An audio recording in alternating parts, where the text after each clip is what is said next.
Hello and welcome to The Lucky Roll, an eclectic channel for eclectic games. And today we're going to be looking at Project L. Now this is a very interesting box because it is quite simply an enigma. If you looked at this box for the first time, you wouldn't quite understand what it is. However, there's a subtle clue here in the Project L symbol, which is a Tetris piece. What this game essentially is Splendor, or perhaps a Century Spice, using Tetris pieces. And I have to say it's an idea that is genius because it's a theme that is nearly universal.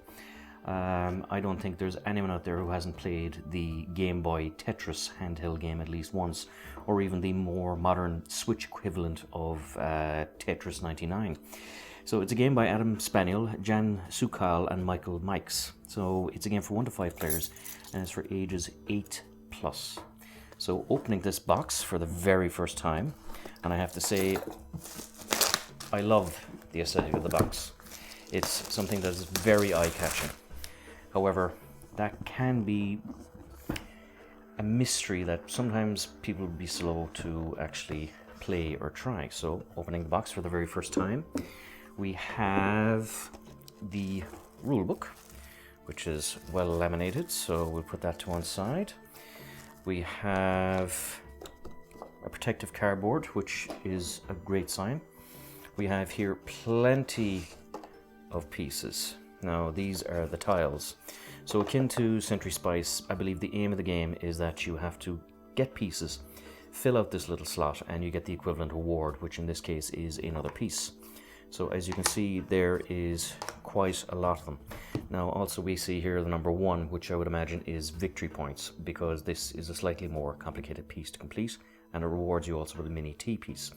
Now the cards are of very good quality. As you can see, they're nice and thick, they feel lovely and good and solid, and you have a whole heap of them. And I believe we have more of them here, which we do. So there is plenty of tiles for you to play with, some very interesting shapes. And the beautiful thing about it with a black and white background is that those shapes stand out to a massive degree.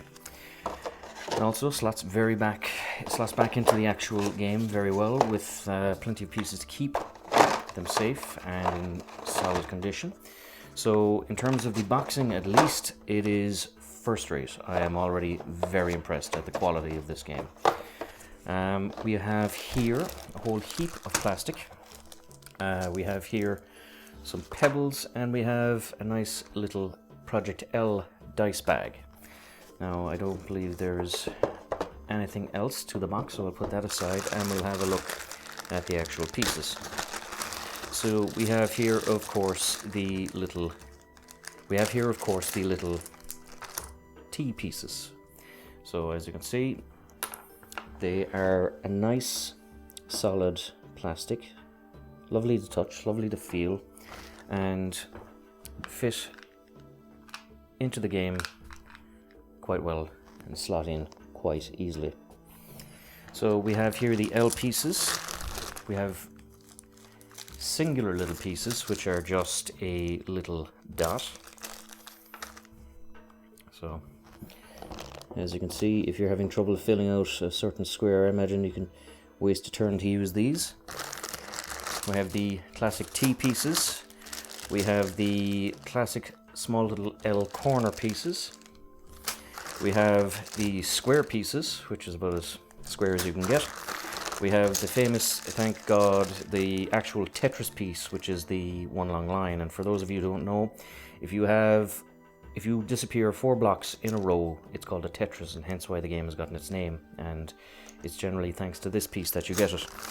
You have other blue pieces, which are slightly shorter than the other ones. So this is interesting. It deviates slightly from the Tetris patterns.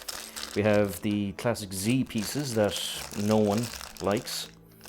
And we have other smaller singular pieces. So that's interesting. It has all the classic Tetris pieces, but it also has a single dot, a double space, a triple space, and the long Tetris piece. So that's interesting as well. So putting those away, along with the actual bag, which is lovely. You know, you can tell that the designers took pride in this game, then they add in all these little extra bits.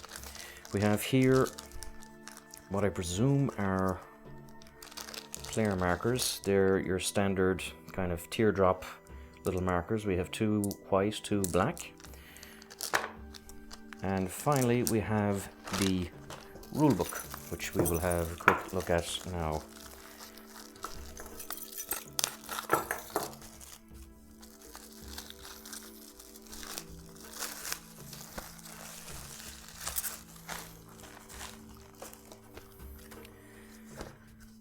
So the first thing we look at is a big hefty rule book. However, it's in multiple languages. So in terms of English instructions, or I presume for any language depending on where you're from, the rule book is only about 6-7 pages long. So it's a simple, straightforward game, which is perfect because Tetris is simple and straightforward, and one of the reasons that it is such a genius game invented by a Russian. The rulebook is of superb quality. We have here a simple white piece and player aids. So we have, I would presume, 4 of these. I'll just open this.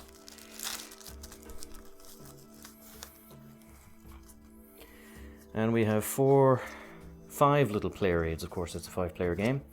And as you can see here, you have ghost pieces, level 4, level 3, level 2, level 1. So akin to Century Spice, you can exchange pieces, I would presume, to get more complicated ones. It has an outline of all your turns and 2 other actions. And you have puzzle 1, 2, 3, and 4. So I presume you can have 4 pieces there at a time.